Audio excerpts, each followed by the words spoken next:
Welcome to this week's video on possession-based training and how to develop possession-based players.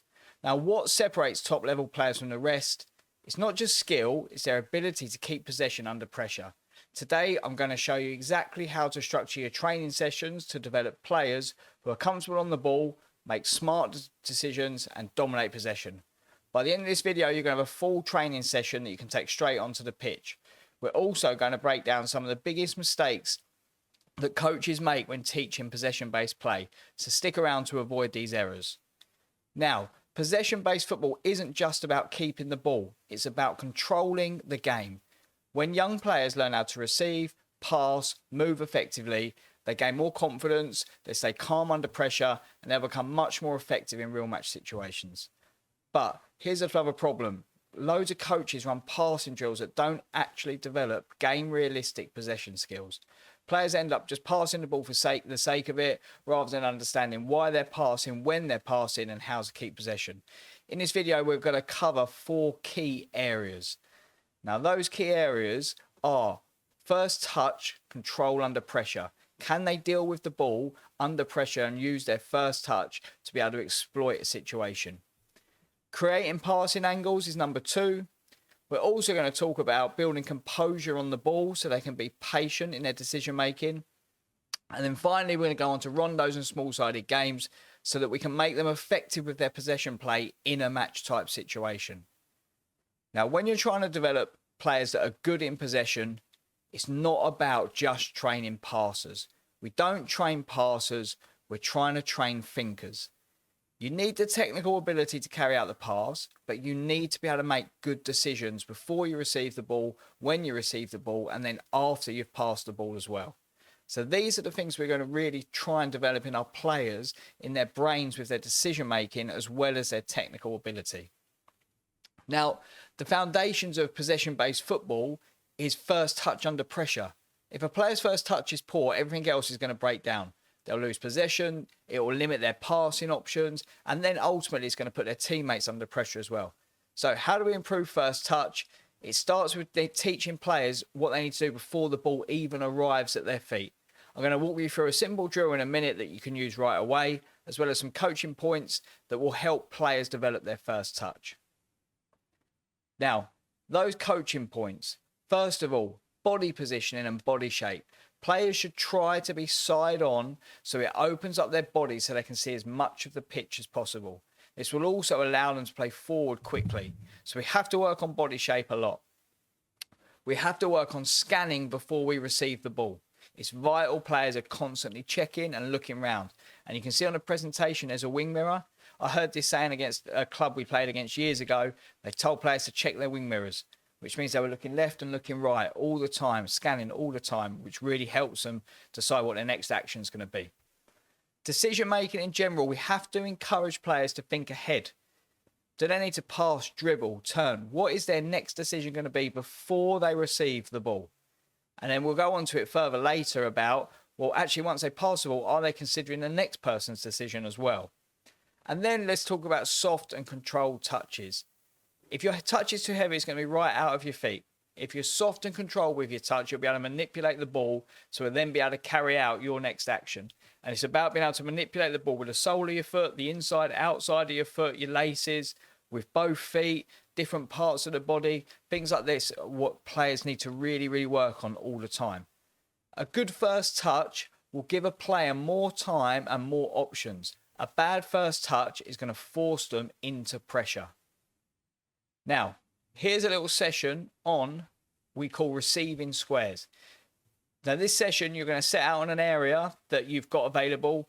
You want to make it a good 10, 15 yard pass. So there should be probably 20 to 30 yards between each small gate, if you can.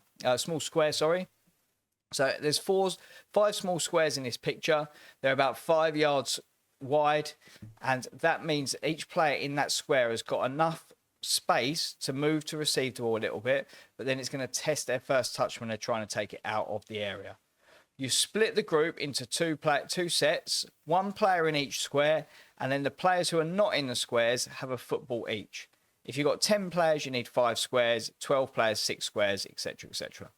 Now, the players on the outside will dribble around and they'll look to pass to a player within a square. As soon as they pass that ball to the player in the square, they need to take their first touch out of either the front, the side, or the back of the square. And this will then help you to challenge them to say, right, for the first couple of minutes, you take it out the front of the square. Next couple of minutes, it can go out the left or the right. And what you've then got to say to players is, right, you can't go the same way twice. So it will really test them to start using the inside and outside of their feet, using both feet as well. And the idea is to open their body shape up and take their first touch out of the area, and then they will go and try and find a player in the square to pass to. To progress this on, the player that has passed the ball into the square can then sprint to touch a cone in the square. And what that will mean is the player in the square has to take their first touch out in the opposite direction. So if they run towards that way to touch the cone, the player should be recognising that and then taking their touch out the other side of the area. It's a great technical practice, this one. And if you want to add more pressure, because we want players under pressure, you can put defenders in the square as well, which will really challenge players. Now, that is talking about, right, taking our first touch. Next thing we want to discuss is creating passing angles so that we can then maintain possession through good play as a team.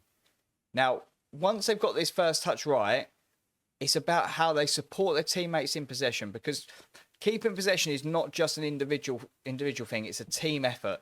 We're going to break it down how that we can create space through movement, create passing angles, and help us maintain possession of the ball a lot better. Because even if they've got the best first touch in the world, unless they've got passing options, they're going to lose the ball and your team are going to struggle. One simple rule that's going to help players to create space is going to be just about thinking about, right, can you move before you receive the ball? Can you move after you've played the ball as well? Because this will help us create lots of space. It's going to create more passing options. Players are then going to have better angles, more options to play. It's key to then start working on, well, are those passing angles close? Are we getting depth as well? There's loads of things to consider. So in terms of the coaching points here, we've got to talk about, right, when you're trying to support your teammates, can you create an angle? Do not be in a straight line. We want to start being at angles to the ball, to the player on the ball. We don't want to be directly in front or behind them, because that way it allows the defender to cut a pass off and they can deal with two players instead of just one. We also want to avoid flat positioning, which is standing in the same horizontal lines and vertical lines. We don't want to be playing sideways passes. If a sideways pass gets cut out, it can cause you issues. So again, it's avoiding that and trying to be at an angle. Constantly adjusting your positioning. The opposition will move to try and cut off passes, to try and win the ball, etc. So as that's happening, you've got to constantly be thinking about, do I shift left? Do I shift right? Do I go forwards? Do I go backwards? It might only be a couple of yards, but whenever defenders are moving to cut out options to pass to you, you need to be thinking about moving to create space and options for your player to play too. And then finally, scanning and communication. So players need to scan before they move. Remember your wing mirrors, check in, left, right, and then they can use verbal or non-verbal cues to help players out. You might be shouting verbally, right, yes, to left, right. You might just be using an arm signal. It might be when your players know, when you drop this shoulder that way, it means you're going to go the other way. So an easy thing to do is think about passing angles like lanes on a motorway. So if all the cars are in the same lane, that lane slows down and it stops. We've got to start being in different lanes, creating different angles, and it will keep everything flowing. Now, to take this into a session, we can just do a nice simple 3v3 practice with a safe zone. I like to use a safe zone, especially with younger players, because it gives you an out. It gives you a time to rest and relax. Now, the way this practice works is it's 3v3. The Blues are trying to receive the ball behind the red cones on the yellow team's end, and then vice versa. So it's about getting into the other team's zone. So as you can see, what the Blues will do is keep possession and they'll try and play. But if the blue drops into their own defensive zone, like this one has here, when you see the blue drop in that defensive zone, the yellows cannot go in there. Now, you might want to change and progress that to say they can't go in there for 5 seconds, but this gives that blue player a bit of respite on the ball, a bit of time to think, and it gives the other 2 players time to create the angle and think about their movement. The blues can just dribble into the other zone. You might want to change the rules that they have to pass into it, which you'll see in the practice now where this player plays straight into a player there.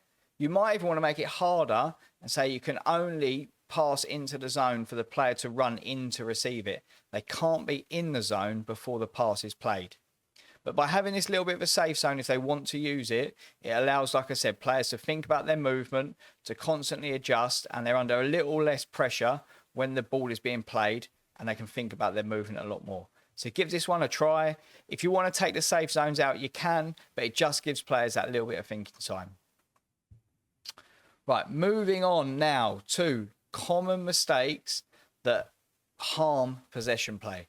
These are mistakes that players make, and we've got to help them to develop their ability to not make these mistakes through our training session. Now, some of these are rushed passes, standing still, especially after a pass. Well, if you've passed the ball, you need to be making a movement. Okay. And then finally, playing into pressure, which could be controversial, and I'll talk to you about that when it comes to it. So now that we've got this, these are the main mistakes that happen during when we're trying to keep possession.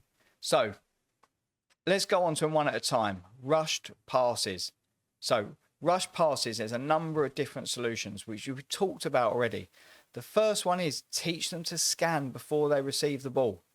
The reason players rush passes is they don't know all their options and they don't know where the defenders are.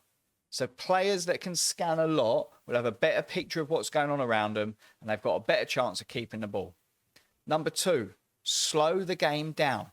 When the ball comes to you, especially if you've got time, don't rush. Don't just play a pass straight away. Take a touch. If you've worked on your first touch, take your touch into a bit of space to allow yourself more time. And then make sure that you're not rushing your passes and relax on the ball. And then lift your head up before you pass. This is another thing that will stop you rushing. Instead of just kicking the ball, try and encourage players that before you pass the ball, look up. By doing that, that little delay, that little second or two, will slow players down automatically and allow them to play the ball without rushing and giving it away. The only time you might not want to do this is if you are under lots of pressure and you can't use your first touch to protect the ball, then you might need to play quickly. But these are the types of things and the common mistakes we see, and this is how we can help players not rush their passes. Number 2, lack of movement. Now, a little trigger to give players is after you make a pass, make sure you move.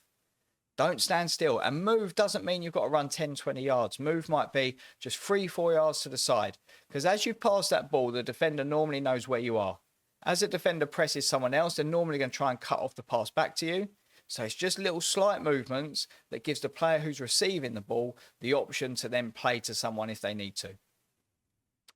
And try to make sure a player always has 2 options. Now, that might be 2 players at an angle there. It might be someone short and someone longer. But as a team, you want to try and make sure that every player on the ball always has 2 options, and which will involve movement from teammates to make sure this is always happening. And then finally, encourage rotation after a pass. If players and teams can rotate, most of the teams defending them can't deal with it if the rotation's good. So as you get a player drop in and sets the ball or plays a pass, try and create a natural instinct that as soon as you've played that pass, you get out of that area. But working as a team, if you come out of that area, someone else goes in. And if you can really get this working well, it makes it really hard work for the opposition defenders to know who to go with, and then it will create more space for all of your players. Right, finally, playing into pressure. Now, it's a nice, simple solution. Try to play forwards. If you can't play forwards, go sideways. If you can't go sideways, go backwards. We don't want to, some players have this default where they just go backwards to keep the ball and protect it. We want to try and play forwards. But if that's not on, depending on how risky you want to be, go sideways, go backwards. Second, be patient and keep possession. So again, like I've just said, we don't have to force it. We don't have to rush it. Keep the ball moving, and then recognize when an opportunity comes up to penetrate or play forward. And finally, using directional rondos and possession games. By practicing with rondos and possession games that have a direction, it gets players improving their ability of understanding when to play into pressure, when to play into space, how to create that space as a team, how to create opportunities to exploit. Now, I said this could be controversial about don't play into pressure. I actually think that if you get players that are good enough, then you can play into them under pressure. But players will then need to be really good with players tight to them, maybe even two players tight to them. They must have good strength, ability to use their first touch, dribbling skills, passing skills. And it might be you playing to someone who's under pressure to attract defenders towards them, and then they set the ball off to create space somewhere else. So I'm not saying never play into pressure. But if you're going to play into pressure, the player who's receiving the ball needs to be good enough to deal with it. Now, moving on from here. We will talk about now some rondos and some small-sided games. Now, I'm going to go through the rondos on this video, but the part about small-sided games, how we make sessions more difficult with relate, restrict, reward, as well as a build up to the session is going to be for our Patreon only members. For those that don't follow us on Patreon, that is our subscription service for coaches who want to take their coaching more seriously and they want to know the next level of information. So I'm still going to give you loads of free stuff on this video. If you want to find out more and watch the rest of the video, it will be on our Patreon channel for our ultimate members. So go check that out if you're finding this video useful. Now, rondos is a really interesting one. And are we doing rondos right? It's really important that are we doing these things properly? Because a lot of people use a rondo as just move the ball quickly. A rondo should have some form of direction to it or a tactical relation. And I'm going to show you a couple in these videos. And when I say a tactical relation, it doesn't always have to look like a set out structured team shape. It can look like just small ones like we're going to show you, and then we're going to move it on to a team shape. It gets players moving the ball quickly. It can get them working with their feet and passing with both feet, but it's got to have a tactical relation to affect their decision making as well. It's really key. So why are rondos so effective? It will force players to, one, they're going to have to make quick decisions because they're under pressure all the time. Two, they're going to have to create passing angles, which is what we've talked about, because when they're trying to play quickly, they have to pass at an angle. Three, they're going to play in really tight spaces, so their reactions have got to be quicker. And four, it can really help them develop their technical ability and ability to move the ball quickly and with different parts of the feet. Be wary that if your players haven't got the technical ability to do that, don't chuck them into rondos straight away. You might have to do 4v1 practices where they've got a bit more time on the ball, or rondos over a bigger area so they can get used to controlling the ball and then passing it rather than having to play one touch. But on this slide, you can see two rondos. So the top one is a basic 4v2. And this is what you'll probably see at most practices. So the idea is, can we move the ball and keep the ball? Coaches, a lot of coaches will get players just passing, trying to keep the ball, trying to move the ball quickly. The key to this is, and the tactical relation is, can you move the players to create an opportunity to penetrate through them both? That's the idea from this rondo. So move the ball at an angle, and the defenders will keep moving. As soon as the defenders split, have you got the ability and can you make a good enough decision to quickly pass through the middle of them? Because this will really help your players on a match day. So when you do this rondo, it's great for obviously loads of touches, angles, but really emphasize, but you've got to try and play through the middle of these two players when you get the opportunity. From a defensive perspective, they learn to be compact and stay together. Now, the second rondo at the bottom, you'll notice it's the same setup, except we've put a player in the middle. So now there's a player in the middle of the two defenders. And the idea from the tactical relation here is, can you play through that player? So that player in there is really under pressure. They've got to receive on the back foot and play quickly. They might have to do little flicks with the inside, outside their foot. They are under a lot of pressure to play quickly. So move the ball around the outside, like going from centre back to full back, for example. Then when you get the opportunity, play into the four or the defensive midfielder who's got to try and get the ball out quickly as well. So these are the little tactical tweaks and why these rondos are really useful, but think about how you're using them. Now, the last little bit as well is now you put those two together. Now, if you look at this one here, this rondo here, you've got at the bottom red is a goalkeeper. The two at the side of that red are your left back and your right back. The 2 in front of that are your left forward and your right forward, your 7 and 11, and the top player might be the 9. Your 2 X's in the middle are your 4 and your 10. So actually now we can start working on gameplay. Can we get the ball from the centre back out to the left back? If that green player then goes to press that left back, can we pop it back to the centre back who goes into the 4? Now can the 4 play forward quickly? Can the 4 play straight into the 10, or does it go to the 7 or 11 who go into the 10 who go into the 9?